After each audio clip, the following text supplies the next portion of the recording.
I, 32 male, thought I'd found the one in Veronica, 29. We'd been together 3 years, engaged for 6 months, wedding planned for next spring. Then she showed me exactly who she was, and I showed her exactly who I could be. It started 3 weeks ago at her friend Melody's engagement party. Open bar, everyone getting loose, and Veronica had one too many mojitos. We were sitting with a group when someone asked about wedding planning. "Oh, we're all set," Veronica slurred slightly. Though I did update my contingency plan last week. "Contingency plan?" Melody asked. Veronica laughed. "You know, keep your options open. Brett's still crazy about me. Says he'll wait forever." She pulled out her phone, showing texts from her ex. "He checks in every month, just in case things don't work out." The table went quiet. I stared at her. "You're texting your ex? Don't be insecure, babe. He's just a backup plan. Every smart woman has one. It's not like I'm actually doing anything." "A backup plan?" I repeated. "Yeah, like insurance. You have car insurance, but hope you never need it, right?" She patted my arm condescendingly. "Men don't get it because you don't think ahead like we do." Her friends were giving her shut up looks, but she was too drunk to notice. "Show me the texts," I said calmly. "Oh my God, you're being so controlling. They're innocent." She handed over her phone to prove her point. The messages were interesting. Brett sending good morning texts, her replying with hearts. Him saying he missed her saying maybe someday. Him asking if she was happy, her responding, "We'll see how it goes." "This is your insurance policy?" I asked. "Stop making it weird. Every woman does this. Right, ladies?" Most looked uncomfortable, but her friend Tammy nodded. "I mean, yeah, you never burn bridges completely. That's just smart." I looked at Veronica, really looked at her. 3 years together. A ring on her finger worth 2 months of my salary. Wedding deposits paid. And she was keeping her ex on a string as a backup plan. "You know what?" I said. "You're absolutely right. That is smart thinking." She brightened. "See? I knew you'd understand once. In fact, it's such good advice, I'm going to follow it." Her smile faltered. "What do you mean?" "I mean, everyone should have a backup plan. Thanks for the tip, babe." I got up and walked to the bar, pulling out my phone. Had a few numbers I deleted when Veronica and I got serious. Time to update my own insurance policy. Update 1. That Sunday after the party, I put Veronica's advice into action. Downloaded my dating apps again, but didn't activate them yet. Instead, I reached out to Claire, 30, a woman I'd dated briefly before meeting Veronica. We'd ended things amicably when I chose to pursue Veronica exclusively. "Hey Claire, been a while. How have you been?" She responded within an hour. "Daniel, good to hear from you." "I'm great. Just got promoted, actually." "You?" We texted back and forth. Casual, friendly. I mentioned I was reassessing some things in my life. She said she was single, had been focusing on her career. By evening, we'd agreed to grab coffee as friends that Thursday. Meanwhile, Veronica was in damage control mode. Not apologetic, mind you, just trying to minimize. "Babe, I think you misunderstood what I meant about Brett." "No, I got it. He's your backup plan. Insurance policy. Very practical." "You're mad." "Not at all. You opened my eyes to smart relationship strategy." She didn't like that answer. "What does that mean?" "Nothing, babe. Hey, I'm having coffee with an old friend Thursday. Claire from my gym." Veronica's eyes narrowed. "Claire? That woman who was obsessed with you." "She wasn't obsessed. We dated briefly before you and I met." "You dated her?" "Yeah, but don't be insecure, babe. She's just a friend now." The look on her face. She knew exactly what I was doing, but couldn't call me out without admitting her own game. Thursday came. Coffee with Claire turned into lunch. She was doing amazing. VP at her company now, had bought a condo downtown, was training for a marathon. We laughed about old times, caught up on everything. "So," she said eventually, "trouble in paradise?" Something like that. Apparently, I've been naive about modern relationship dynamics. Meaning, my fiancée keeps her ex as a backup plan. Texts him regularly to keep him interested. Says every smart woman does it. Claire almost spit out her coffee. "She told you this?" Bragged about it, actually. Said I was being insecure for having a problem with it. That's wow. And you're okay with that? I'm now. Decided to take her advice. Have my own backup plan. Claire studied me. Am I your backup plan, Daniel? Would that bother you? She thought about it. Honestly, no. Because unlike your fiancé, I wouldn't string someone along while committed to someone else. If we dated again, you'd be my only plan. That hit different. When I got home, Veronica was waiting. How was your coffee? She said it like coffee was code for something else. Great. Claire's doing amazing. We're having dinner Saturday. Dinner? We have plans Saturday.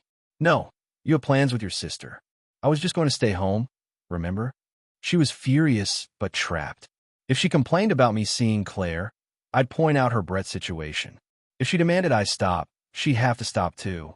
This is different, she tried. Ow! Because we're engaged.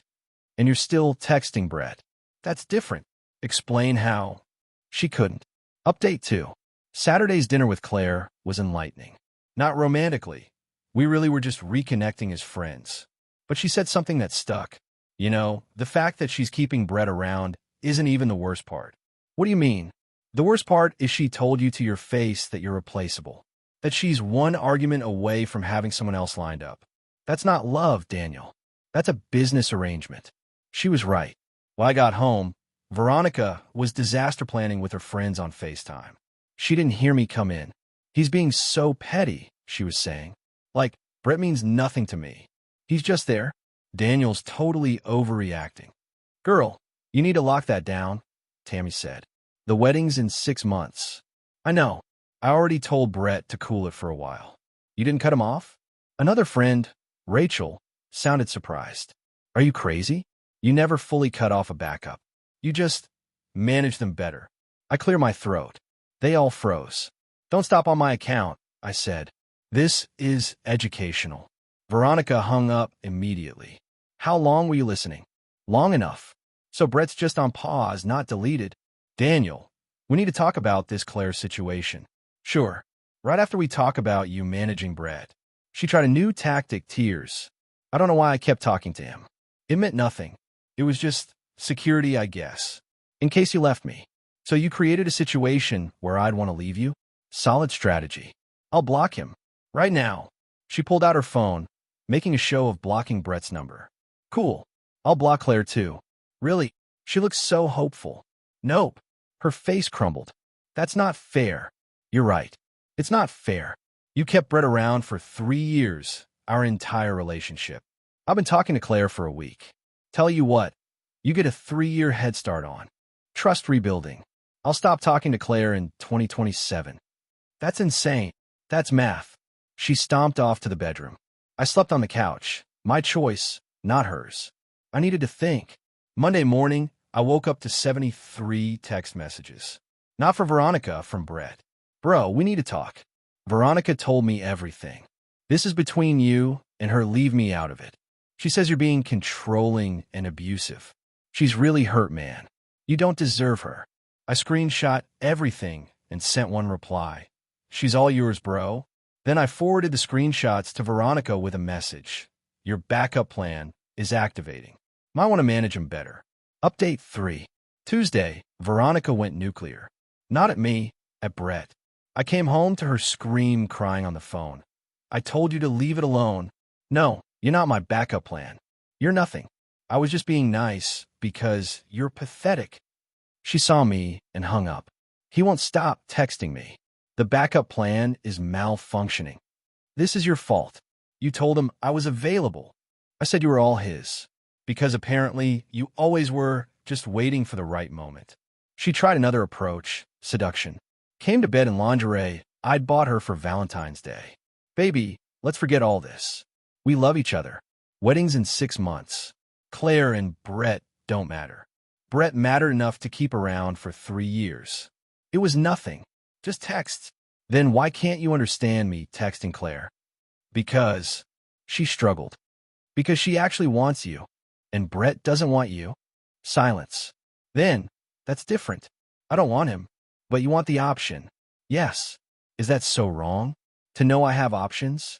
Do you know how scary it is to commit everything to one person? I did it. 3 years ago. Deleted every number, every app, every backup plan. Because I chose you. That was stupid, she said quietly. And there it was. The truth. Yeah, I agreed. It really was. I grabbed my pillow and headed back to the couch. But first, I did something petty. Updated my Facebook relationship status to "It's complicated." Within minutes, my phone exploded. Friends, family, co-workers, everyone wanted to know what was going on. Veronica's phone was going off too. "Change it back," she screamed. "Why? It's complicated. You're engaged to me, but maintaining Brett. I'm engaged to you, but exploring options with Claire." Complicated seems accurate. Her mom called me directly. "Daniel, sweetheart, what's going on? Ask your daughter about her 3-year insurance policy named Brett." "Her what?" "She'll explain." Then came the real kicker. Claire texted me. "Hey, saw your status update. You okay? Also, just FYI, someone named Brett messaged me on Instagram calling me a homewrecker." I screenshot it. Showed Veronica. "Your backup plan is harassing my backup plan." She grabbed her phone, and I watched her have the most uncomfortable conversation ever. "Brett, stop contacting people. No, we're not getting back together. I don't care what I said before. That was just. Stop messaging his friends, or his family, or his co-workers." Turns out Brett had gone full stalker mode. Convinced Veronica was his destiny, and I was the only obstacle. Update 4. Thursday night. Emergency family meeting at Veronica's parents' house. Her mom, Deborah, her dad, Frank, her sister, Tiffany, and us. Deborah started. "I'm confused about this Brett situation." Veronica glared at me. "Daniel's blowing it out of proportion. So you haven't been texting your ex for 3 years?" Frank asked. "It was innocent." Tiffany laughed. "Girl, I saw those texts at Melody's party. You were calling him your backup plan. You're supposed to be on MY's side." "I am. That's why I'm telling you you're wrong." Frank turned to me. "Daniel, what exactly has been going on?" I pulled out my phone, showed them the screenshots. Brett's text to me, to Claire, the ones Veronica had shown at the party. Deborah read them, her face getting redder. "Veronica Marie, you've been stringing along 2 men. It's not like that. It's exactly like that." Tiffany said, "And now you're mad because Daniel's talking to one woman he used to date? That's different." Ow! Everyone, including her parents, said it simultaneously. Veronica broke down crying. Real tears this time, because I know Claire's prettier than me, and smarter, and has a better job, and she actually wants him. Brett's just a pathetic guy who won't move on, but Claire's real competition. The room went silent. "So," I said slowly, "you kept Brett around because you knew he was beneath you, but you're threatened by Claire because she's not?" "Yes." "Are you happy?" "Yes. I keep Brett around to feel wanted, to know that no matter how bad things get, someone will always want me. But Claire, she could actually take you from me." "No," I said. "She couldn't, because I chose you. I was fully committed. Until you told me I was just plan A with a plan B waiting in the wings." Frank looked at his daughter. "Sweetheart, you need therapy." "Dad, no, he's right," Deborah said. "This isn't healthy. You've sabotaged your own engagement because of insecurity." "I didn't sabotage anything. Daniel's the one seeing another woman. After you told him to his face you had a backup plan." Tiffany was exasperated. "Play stupid games, win stupid prizes." Update 5. Friday morning, I made a decision. Called my buddy who's a lawyer, started the process of getting Veronica off the apartment lease.